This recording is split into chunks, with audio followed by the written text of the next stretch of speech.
옆에 계신 분하고 이렇게 한번 인사합니다. 복 받을 분이네요.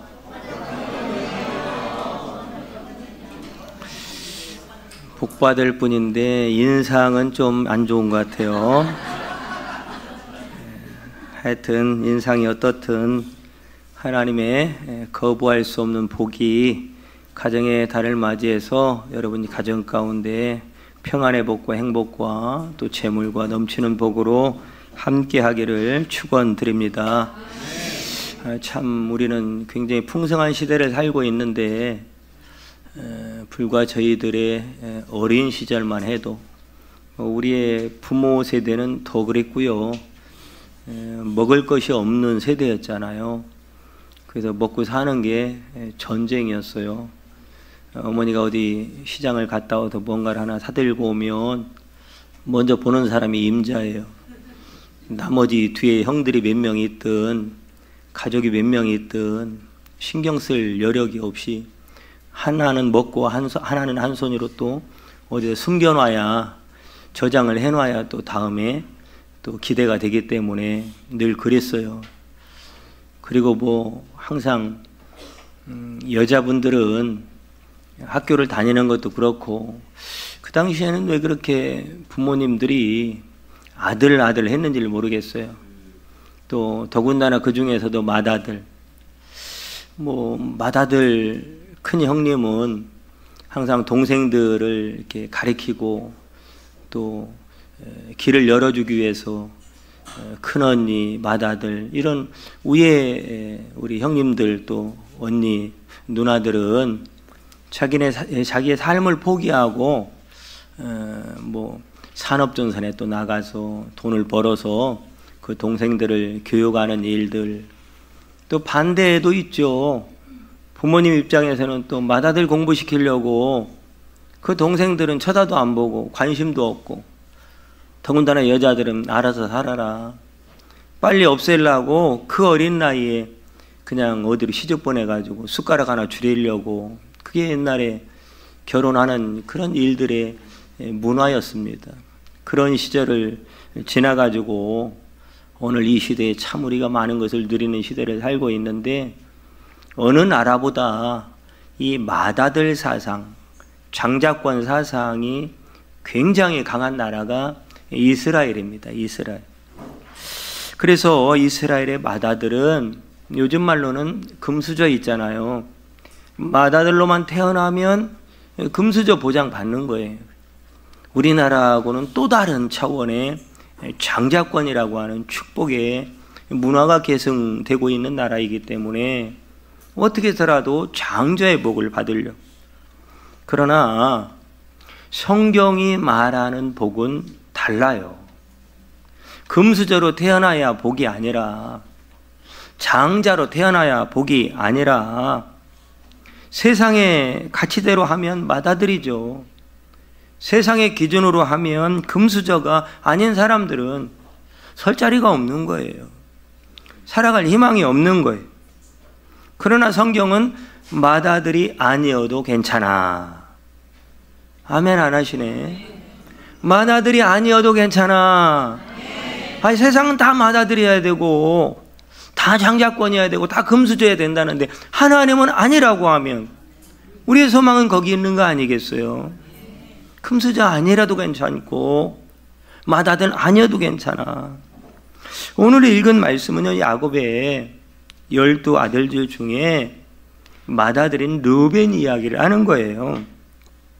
우리가 잘 아는 것처럼 야곱이 라반의 외삼촌의 집으로 도피해서 외삼촌의 집에서 가자마자 딱 눈에 띄는 여인 하나가 있었죠. 라헬이죠. 굉장히 라헬을 보자마자 흠모하기 시작을 했어요. 그래서 그 외삼촌의 말대로, 야, 7년 동안을 열심히 우리 집으로 해서 일해주면 네가 사랑하는 그 딸 라헬을 줄게 라고 해서 그 시간을 수일같이 지냈다고 했는데 얼마나 설레고 얼마나 기대되고. 그러니까 야곱의 전 인생의 목표는 라헬과 결혼하는 거였어요. 드디어 그날이 왔어요. 네, 결혼식을 올렸고. 근데 그 다음날 아침이 문제였어요. 아침에 일어나 보니까 사랑하는 라헬이 아니라 말 그대로 처형이에요, 처형. 처형 레아가 거기에 있는 거예요. 근데 참 이상한 집안이에요. 아무리 생각해도 이건 이해할 수가 없는 거예요. 아니, 야곱이 아무리 눈에 터지고 눈 시력이 좋았는지 안 좋았는지 아무리 눈이 안 좋았어도, 아니 어떻게 깜깜한 아무리 밤이었을지라도 어떻게 그걸 몰랐을까? 아니, 라헬 사랑했다며요. 사랑한 라헬, 생각지도 안 했던 레아도 구분 못할 정도면 이거 참 이상한 거, 이상한 거. 야곱만 이상한 게 아니에요. 아니, 동생 라헬이 결혼하는 거 알잖아요. 결혼하는 거 또 날짜도 다 나왔고 알잖아요. 그런데도 불구하고 아버지가 야 네가 들어가라 했다고 그 라헬의 자리로 들어가는 레아도 참 이상한 사람이고, 그러니까 이 구조 자체가 정상인 사람이 하나도 없는 거예요. 아버지도 이상해, 야곱도 이상해, 레아도 이상해, 다 이상한 거, 이상한 거. 라헬은 또 어디가 있는 거예요 도대체? 그러니까 이게 집안 자체가 이상한 집안, 이상한. 그런데 가만히 보면 우리가 살아가는 인생 여정도 다 이상한 것 뿐이야 사실은. 우리가 정상적으로 계획하고 생각했던 대로 인생 되는 사람이 몇 명이나 있겠어요? 그런데 더 이상한 거는 하나님이야, 하나님. 이 모든 일들을, 이상한 사람들을 데리고 이상한 일을 벌이시는 분 하나님. 그래서 참 하나님의 스토리를 보면 참 이해 안 되는 일들이 많아요. 성경에 이해되는 일보다는 이해 안 되는 일이 더 많아요. 그냥 하나님은 이상한 분이, 어떻게 보면 이상한 분이야. 여러분, 그런데요, 하나님의 그 이상한 행동이 우리에게는 구원이 되고 사랑이 됐다라는 거죠. 하나님이 하신 가장 이상한 그 행동이 뭡니까? 아니, 그 거룩하신 하나님이, 온 우주 만물의 창조자 하나님이 어떻게 이 죄 많은 더러운 벌레만도 못한 심지어 쓰레기 같은 이 세상에 어떻게 오십니까? 그 독생자를, 그 아들을 이 땅에 보낼 생각을 하나님이 어떻게 하냐고요. 그리고 이 땅에 보낸 것만도 있을 수 없는 일인데, 그 독생하신 예수님을 십자가에 죽게 하고 우리같이 형편없는 죄인을 살리신, 그게 얼마나 이상한 행동이냐 이 말이에요. 성경을 읽어보면 이렇게 합리적이고 또 상식적으로 이해 안 되는 일들이 아주 투성입니다, 투성. 그런데 어찌 보면 저와 여러분들도 다 이상한 사람들입니다. 아니에요? 아니, 오늘 왜 여기 오셨어? 이 좋은 날 기도할 때 다 꽃피는 5월에, 초록이 무성한 5월에, 장미의 계절 5월에 왜 좋은 시간, 좋은 곳, 좋은 스케줄 놔두고 여기 와 계시냐고요. 이상한 거 아니에요. 그런데 전혀 이상하지 않게 생활하는 거 보면 저나 여러분이나 다 이상한 거는 마찬가지인 것 같습니다. 여러분, 그런데 우리가 조금만 생각하면 하나님도 우리를 향해서 이상한 사랑을 하셨으니 우리도 이상한 헌신을 하면서 살아가는 존재가 저와 여러분들인 줄 믿으시기를 바랍니다. 어쨌든 레아가 먼저 결혼을 했으니까 아이를 먼저 낳았어요. 야곱의 장자로 태어난 아들이 바로 오늘 말씀에 등장하는 르우벤입니다. 자, 그런데 이 르우벤이 장자의 특권을 잃어버렸다는 이야기를 하는 것이 오늘 본문의 말씀입니다. 이 말씀이 우리에게 하고자 하는 것은, 하나님의 복이라고 하는 것은 출생에 의해서 결정되는 것이 아니다, 그 말이에요. 우리가 어떤 환경에서, 어떤 부모 밑에서, 어떤 권세가 밑에서 그 집안에서 태어났느냐, 그것이 내 인생의 복을 결정하는 것은 아니다라고 하는 거예요. 환경에 의해서 정해지는 것도 아니다라고 말하는 겁니다. 여러분, 맏아들로 태어났지만 그 특권을 루벤이 빼앗겼잖아요. 그 특권을, 그 복을 빼앗긴 이유를 오늘 말씀에 설명을 하고 있어요. 아버지의 침상을 더럽혔기 때문이다, 이렇게 말씀하고 있습니다. 야곱은 거슬러 올라가면 20년 전에 하나님 앞에 했던 약속이 하나 있잖아요. 그 약속이 뭐냐면, 내가 다시 하나님 나와 함께 하시고 나와 동행하시고 내가 아무도 알지 못하는 그런 낯선 땅으로 갈 때 하나님이 나와 함께 하신다고 했으니까, 그 모든 세월 하나님이 약속한 대로 이루시고 다시 돌아올 때 내가 이 베델에서 하나님께 예배하는 자로 서겠습니다.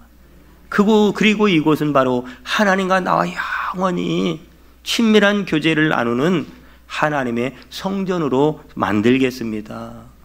그리고 내 모든 것이 하나님 것이라고 고백하는 11주의 영광을 하나님 앞에 드리겠습니다라고 약속했다고. 20년 전에. 그런데 살다 보니까 참 야곱의 인생은 147세를 하지만 나중에 바로 앞에 설 때 내 인생이 참 험악한 인생을 살아왔습니다라고 고백할 수밖에 없는, 정말로 다사다난한, 풍랑이 그칠 날이 없는, 뭐 하나 내 뜻대로 된 적이 없는 그런 풍파많은 인생을 살다 보니까 이해는 돼요. 20년 전에 하나님하고 했던 그 누구도 모르는, 하나님이나 기억하실까 할 정도의 그런 약속이었으니 삶이 힘들으니까 잃어버리고 살만도 하겠다, 그런 생각이 드는 것도 일단 인간적인 편에서는 할 수 있는 생각인데, 하여튼 간에 20년이 지났어요. 결국은 이러쿵저러쿵 우여곡절 끝에 야곱은 외삼촌 라반의 집을 떠나기로 결정을 했고, 야곱의 그 라반의 집을 떠났어요. 떠났는데 문제는 어디로 갔냐? 그 20년 전에 하나님과 했던 약속의 장소 베델로 간 것이 아니라 숫곳으로 갔어요. 숫곳으로. 뭐 지명도 잘 이해도 안 되는, 하여튼 숫곳이라고 하는 곳으로 갔어요.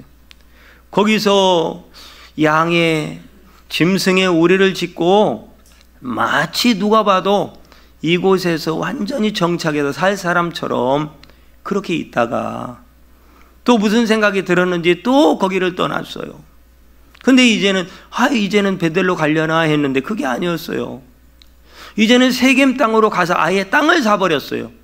집 짓고 영원히 살 것처럼 그렇게 세겜 땅에 머물러 주저앉아버린 거예요. 이게 바로 야곱의 삶이었어요. 결국 그렇게 했다가 예기치도 않았던, 상상도 할 수 없었던, 하나밖에 없는, 출생도 소개되지 않는 그 딸, 그 디나가 그 세겜 땅 사고 정착해서 주저앉아 살고 싶었던 그 땅에 추장의 아들로부터 아주 부끄러운 일을 당한 거예요. 정말로 이거는 그 가문의 수치스러운 일을 당한 거예요. 겁탈을 당한 거죠. 이 야곱의 아들들은 뭐 그걸 보면서 노발대발을 난리가 났어요. 그 오라비들은 막 복수를 해야 된다고 온갖 가진 방법을 다 해가지고 그냥 막 온 집안 쑥대밭 됐고 그 마을은 쑥대밭 됐고 난장판이 다 돼버렸어요. 야곱이 생각해 보니까 기가 막힌 거예요. 깊은 좌절감과 또 세겜 사람들을 다 남자들을 다 죽였으니 이게 지금 얼마나 두려운 일이에요. 지금 말 그대로 지금 도관에든 지고 잘못하면 완전히 가문이 쑥대밭 될 그런 상황이었다.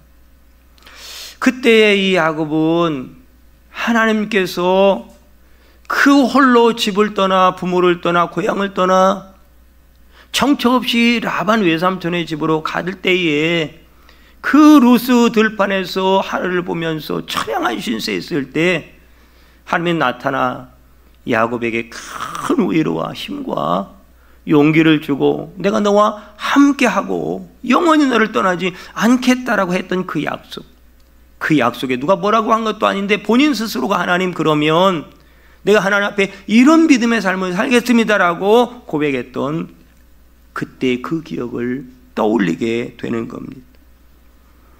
야곱이 그때야 깨닫고 우상들을 다 버리고 이제 세겜을 떠나서 베델로 올라가서 하나님 앞에 경배를 드리게 된 내용들을 저와 여러분은 다 내용을 아실 겁니다. 그 과정에 라헬은 또 그 디나가 그런 겁탈을 당한 추한 꼴을 당한 이후에 그 사랑하는 아내 라헬은 이게 베냐민을 낳고서 죽었어요. 그러니까 집안적으로 자식이 그런 꼴을 당하고 또한 그 아내가 죽고 이게 참 집안이 이게 어디서부터 이게 어디에 눈을 둬야 어디에 마음을 둬야 할지 알 수 없는 아주 지금 그런 상황 가운데 무슨 일이 벌어졌느냐. 르우벤이 아버지의 첩 비라를 범한 거예요. 그게 바로 오늘 역대상에 나오는 아버지의 침상을 더럽혔다. 아니 도대체 어쩌자고. 아니 상황을 떠나서 이러면 안 되는 거잖아요. 그것도 장자, 맏아들, 모든 11아들의 그 최고 본복이 맏아들 아닙니까? 그 루벤이 어쩌자고 이런 일을 벌였냐 이 말이에요.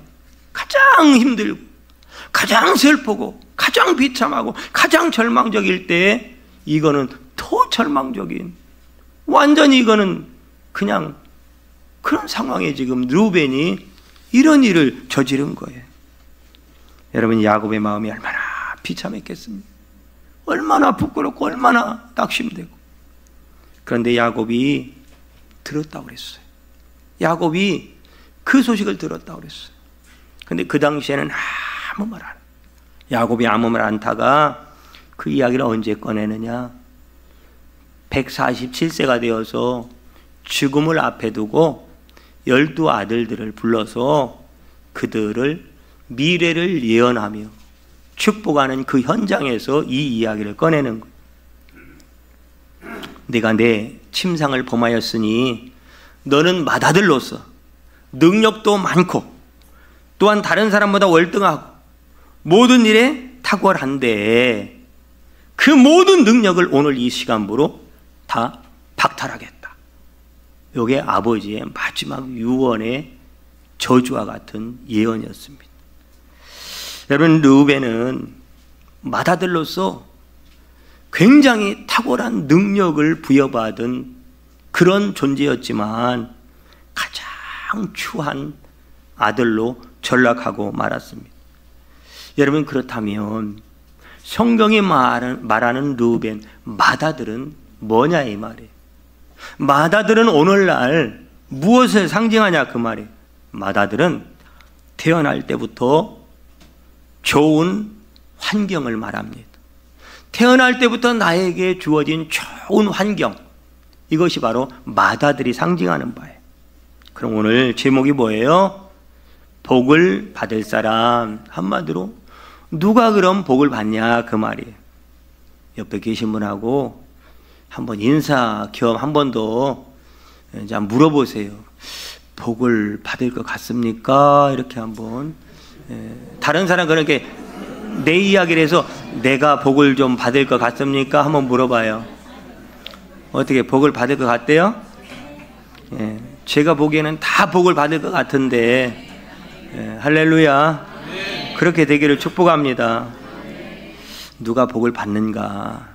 지금까지 얘기했던 말씀을 종합하면 좋은 환경에서 태어났다고 그것이 내 인생의 복을 정해주는 것은 아니라는 것을 알라라고 말씀하고 있는 겁니다.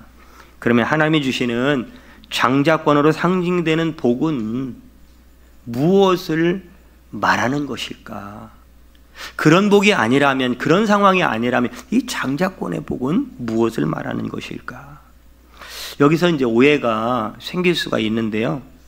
우리가 자꾸 복을 받는다라고 하면 뭐 성공한다, 출세한다, 하는 일이 잘 된다, 또 돈을 많이 번다, 그런 것으로 연결을 자연스럽게 시키는데 틀린 말은 아닙니다.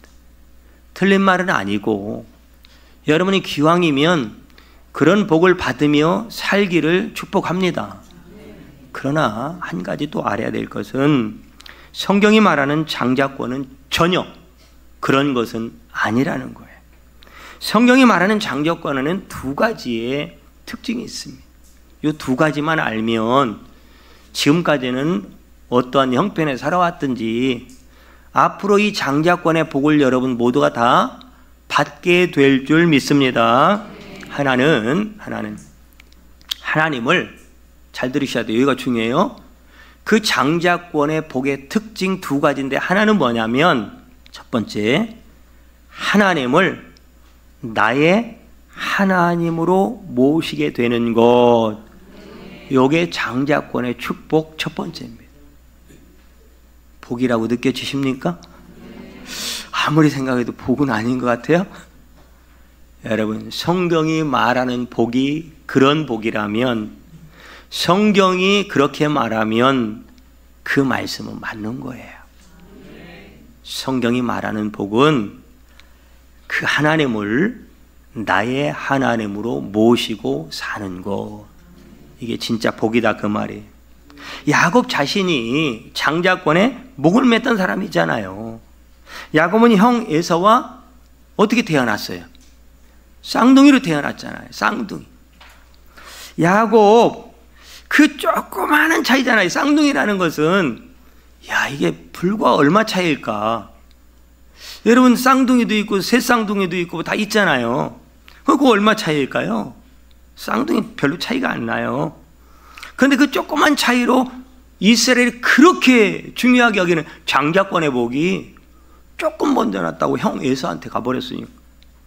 에서는 형이 되고 야곱은 둘째가 됐으니까. 여러분 한번 생각을 해보세요. 그게 여러분 일이라면 살아가면서 장자권 맏아들 하는데 그 이야기를 계속 듣다 보면 그게 둘째인 야곱에게는 상처가 되겠어요? 당연한 거. 여러분은 안 될지 모르고 여러분 믿음이 좋아서 인격이 좋으셔서 안 그럴지 모르지만 이건 당연한 거예요. 여러분 지난 이 범죄자들이나 하여튼 이상한 사람들을 다 거슬러 올라가서 그 옛날의 배경을 살펴보면 다 이런 과정이 있었더라고요. 이런 상처받는 씻을 수 없는 과거의 아픈 기억들이 다 있더라고요. 그 야곱도 이게 쉬운 문제가 아닌 거예요. 굉장한 상처가 열등감이 돼서 살아온 거예요. 그러니까 여러분 성장하면서 마음에는 늘 야곱의 마음에 통이 하나 있어서 통이 생겨서 통이. 무슨 통? 어떻게 하셨어요? 맞습니다. 무슨 통? 우라통이 터지는 거예요. 우라통. 안 그러겠어요? 우라통이 터질 수밖에 없죠. 똑같은 쌍둥이인데 그 몇 초간의 차이로 모든 축복을 형이 다 가져간다고 생각을 해봐요. 태어난 자체가 구조 자체가 기준 자체 법 자체가 그런데 야곱은 어떻게 하라는 거예요 도대체 그 몇 초 차이로. 나는 이게 뭐야. 그래서 잘 아시는 것처럼 과정 가운데 나타나잖아요. 그렇게 그 장자권을 빼앗으려고 그 기회를 염탐하다가 사냥하고 돌아온 얼마나 배고파요 그때 배고픈데 먹을 것이 없는데 그걸 탁 이용을 해가도 팥죽한 것에 그 장자권을 팔고 사고하는 일이 벌어지잖아요. 이게 여러분 정상적인 거 아니에요. 일상적인 거 자연적인 거 아니라고요. 여러분 이상한 야곱의 행동 중에서 이상한 거잖아요. 그런데 우리가 배울 교훈이 한 가지 있다면 그것은 하나님의 복을 사모했다라는 거. 옳은 건 아니지만 한 가지 배워야 된다면 하나님의 복을 사모했다라는 거. 여러분 남은 인생 살아가면서 하나님의 복을 사모하며 사시기를 바랍니다. 그러면 야곱이 받은 복이 뭐냐는 거예요. 이 장자권의 복이 뭐냐는 거예요. 팥죽 한 그릇 주고 사긴 샀는데 그렇게라도 사고 싶었던 장자권의 복이 뭐냐는 거예요. 아니 장가도 들고 또 어떤 사람들은 그래서 야곱이 거기 가서 거부가 됐나 보다. 뭐 예쁜 아내를 아내를 4명이나 얻었대. 그게 복인가요? 모르겠어요. 성경적으로는 복 아닙니다. 하여튼 간에 소와 양떼도 많아지고 그게 복 아니냐? 아니에요 여러분. 가만히 들여다보면 야곱은 오히려 그것 때문에 굉장히 힘들었던 인생이 야곱의 인생이에요. 외삼촌과 뭐가 됐어요? 원수가 됐잖아요. 외삼촌이 이제 뭐가 됐는데요? 장인이 된 거잖아요. 장인과의 사후의 관계가 원수가 됐다니까요. 그리고 하나님과 약속도 어겨버렸고, 그 다음에 이거는 부끄러운 일을 당하기도 하고, 딸이 그런 추한 일을 당하기도 하고, 아들들은 또 뭐가 돼버렸어요? 살인자가 됐잖아요. 세겜의 남자들 다 죽여버렸으니까 살인자가 됐다고요. 오히려 그게 화가 됐지 복이 된 게 아닌데, 우리는 자꾸 세상의 복과 이 복을 연결시키는 거예요. 그것은 일반인들도 받는 복입니다, 여러분. 특별히 장자권 때문에 야곱이 받은 복이 아니에요. 야곱이 받은 복은 바로 하나님이 야곱의 하나님이 되신 거예요. 야곱이에요, 야곱이야. 그 하나님이 야곱의 하나님. 창세기 28장 21절에 보면 그때 하나님이 약속하시고 또한 야곱의 하나님께 서원했던 내용이 나오는데, 거기에 보면 여호와께서 나의 하나님이 되실 것이요. 야곱도 알았어요.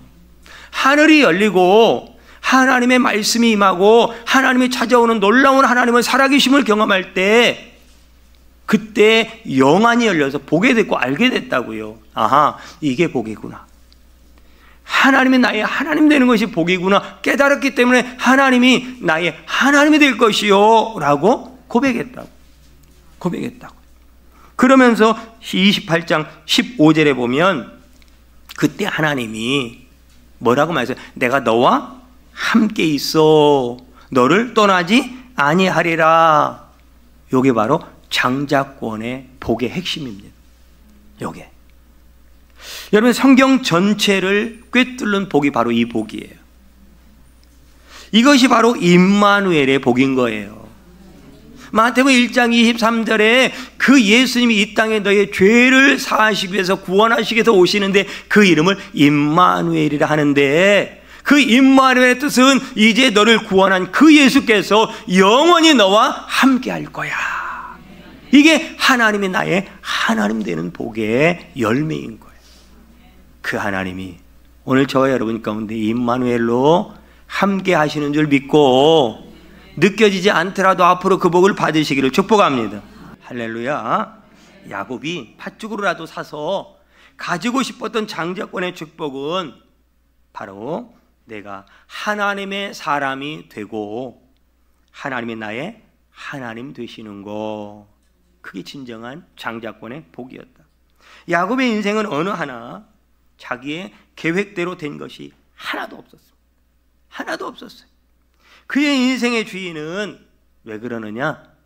야곱 자신이 아니라 바로 야곱의 자기 인생의 주인이 나인 줄 알고 살았는데 지나고 보니까 내가 내 인생 주인이 아니라 하나님이 내 인생의 주인이구나 라고 하는 것을 야곱이 깨닫게 된 거예요. 그럼 마지막에 야곱이 얻은 것은 딱 하나예요. 그게 뭐냐면 히브리서 11장 21절에 보니까 믿음으로 야곱은, 그러면서 하시는 말씀이 그 지팡이 머리에 의지하여 경배하였다. 그게 무슨 말이냐? 하나님이 나의 하나님이 되었다, 그 말이에요. 예수 그리스도 지팡이, 예수님을 통해서 내가 하나님의 축복을 받은 자가 되었다, 그 말씀을 하는 거예요. 야곱은 그가 기도한 대로 다 됐기 때문이 아니라 모든 것이 그의 생각과는 달랐지만 하나님이 그를 평생 붙들고 가는 인생이 되었다라고 하는 거예요. 저와 여러분들도 하나님이 지금도 붙들고 계신 줄 믿으시길 바랍니다. 그러면 여러분들은 가장 큰 복을 받은 사람의 인생을 살아가고 계신 거예요. 두 번째 복은 본문 2절이에요. 진짜 하고 싶은 말. 자, 2절에 보니까 유다는 형제보다 뛰어나고, 장자의 명분은 누구에게 갔어요? 르우벤에게 주었던 장자의 복이 요셉에게 갔어요. 요셉에게. 자, 르우벤이 빼앗긴 장자권 요셉에게 갔는데, 요셉이 받은 장자권의 복이 뭐냐 이 말이죠. 요셉이 받은 장자권의 복. 자, 첫 번째 따라합니다. 예수님을 닮았다. 할렐루야. 두 번째 복은 내가 예수님을 닮는 게 가장 큰 축복입니다. 왜? 돈 안 돼요? 돈 별로 안 되죠? 근데 여러분, 이 복이 얼마나 놀라운 복인지는 제가 지금 얘기해도 잘 못 알아들을 거고 천국 가면 알게 될 겁니다. 할렐루야. 천국 가면 알게 될 텐데 그때는 좀 늦으니까 제가 미리 말씀을 드리는 거예요. 요셉이 예수님처럼 고난도 받잖아요. 예수님도 제자들과 자기 백성에게 또 뭐예요? 배신당하고, 그 요셉도 형들로부터 배신당하는 거잖아요. 그리고 형제들에게 팔렸고, 또한 예수님이 십자가에 죽으신 것처럼 또한 감옥에 그도 들어가서 옴짝달싹보다는 죽은 것 같이 살았잖아요. 그런데 어떻게 됐나요? 예수님의 십자가의 죽으심은 온 인류를 살리는 축복의 생명의 영생의 통로가 된 줄 믿으시길 바랍니다. 요셉은요? 요셉은 감옥에 갇힌 자, 옴짝달싹보다는 죽은 자 같이 살았으나 하나님의 은혜를 베푸사 그를 애굽의 총리로 삼으시고, 그 7년의 기근의 때에 그 가족들뿐만이 아니라 아버지뿐만이 아니라 애굽의 백성들과 이스라엘 백성 전부를 먹여 살린 줄 믿으시기를 바랍니다. 무수한 생명들을 살리는 만왕의 왕, 만주의 주 예수 그리스도, 그 복을 요셉이 받았다고요. 그러므로 우리가 받은 장자권의 복은 살리는 복이에요. 살리는 복.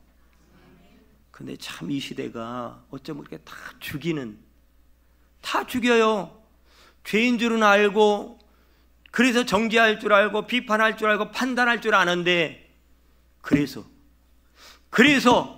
그 책임을 내가 지겠습니다라고 하는 사람은 없는 거예요. 그게 문제인 거예요. 죄는 예나 지금이나 앞으로도 계속 있을 것이고, 우리가 생각하는 불합리는, 부조하는 그 불의들은 수도 없이 이 세상에 존재하는 한 있을 것인데, 그때마다 우리는 누군가를 정죄하고 죄다, 나쁜 놈이다, 맨날 이러고 있을 거냐 이 말이에요. 누구 때문이라고 맨날 정죄하고 있을 거냐 이 말이에요. 여러분 중에 정말로 요셉의 복을 받은 자가 있어서, 주님, 내가 이 땅을 향한 하나님의 진노를 내 육체의 내 인생에 채워주시옵소서. 바울이 그랬고 다윗이 그런 거 아니겠어요? 여러분, 똑똑한 사람 많은데 하나님 앞에 예수님처럼 내가 온 인류의 죄를 내가 담당하겠습니다라고 하는, 그 책임을 내가 지겠습니다라고 하는 사람은, 예수님 닮은 사람은 이 세상에 눈도 찾아봐도 손에 꼽을 만큼 없었기에, 그 나만의 믿음을 보면서 이스라엘 중엔 이만한 믿음을 가진 자가 없는데 어떻게 이방인 중에서 이 믿음을 가진 자가 있느냐, 그렇게 탄식하셨던 예수님의 말씀을 우리가 알 겁니다. 여러분이 살면서 정말 하나님이 주시는 장자권의 복을 받고 싶다면 여러분 두 가지 복을 사모하며 사시면 됩니다. 하나님이 나의 하나님이 되시고 나는 하나님의 자녀다. 할렐루야. 하나님은 나의 하나님이 되시고 나는 그 전능하신 하나님의 아들, 딸들, 자녀들이다. 그러므로 그 하나님은 나를 언제나 떠나지 않고 영원히 다 떠날지라도 나와 함께 하실 것이다. 두 번째는 하나님은 나를 요셉처럼 써주셔서, 하나님은 나를 예수님처럼 써주셔서 제가 설령 어려움을 당한다 할지라도, 설령 내 인생에 손해가 난다 할지라도, 그 일 때문에 내가 더 고난의 깊은 수렁에 빠져든다 할지라도 저를 통해, 나를 통해 다른 사람이 행복하고, 다른 사람이 살고, 다른 사람이 구원을 받고, 다른 사람이 복을 받게 해주시옵소서. 그것이 주님의 뜻을 이루는 길이고 예수님을 닮은 것이고 하나님이 기뻐하는 것이고 하나님의 축복을 이 땅에서 누리며 사는 것입니다. 여러분 모두가 이 복을 받으시기를 축복합니다.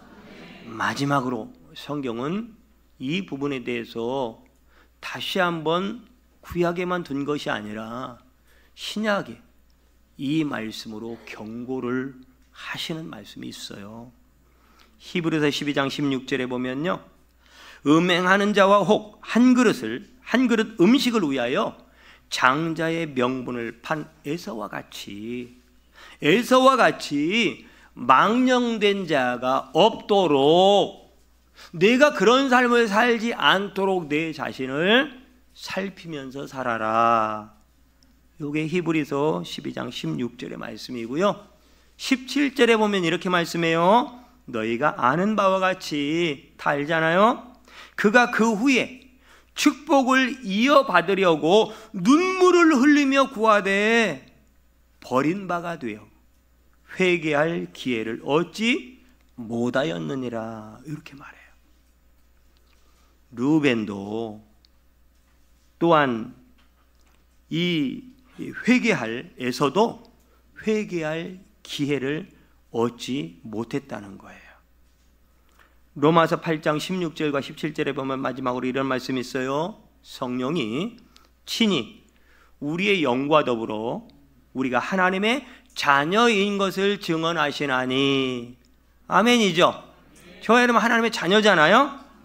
자녀이면 또한 상속자, 곧 하나님의 상속자요, 그리스도와 함께 한 상속자니 우리가 그와 함께 영광을 받기 위하여, 진짜 하고자 하는 말은 무엇도 받게 하려 함이라 고난도 함께 받아야 할 것이니라. 감사한 것은 우리 비전교회가 이제는 나보다는 남을 더 생각하고 배려하고, 나보다는 남의 아픔을 더 살뜰히 살펴주고 또한 보듬어주고 손잡아주는 교회가 되었기에 감사를 드리고 여러분 모두를 축복합니다. 예수님 따라 사는 요셉의 장자권을 가지고 사는 여러분 모두에게 정말로 하나님이 들어와도 나가도 복을 받는 놀라운 은혜와 복으로 함께 하실 줄 믿습니다. 저와 여러분은 분명히 하나님의 자녀입니다. 하나님의 자녀가 맞아요. 자녀이면 우리가 그와 함께 영광을 받기 위하여 고난도 함께 받아야 할 것이니라. 남은 평생 하나님의 자녀로서 이 장자권의 축복을 감당하시고 누리며 평생을 하나님 앞에서 코람데오로 살아가는 여러분 다 되시기를 축복합니다. 그런 여러분 모두에게 하나님 하신 약속이 있어요. 세상 끝날까지 너희와 영원히 함께 하시리라.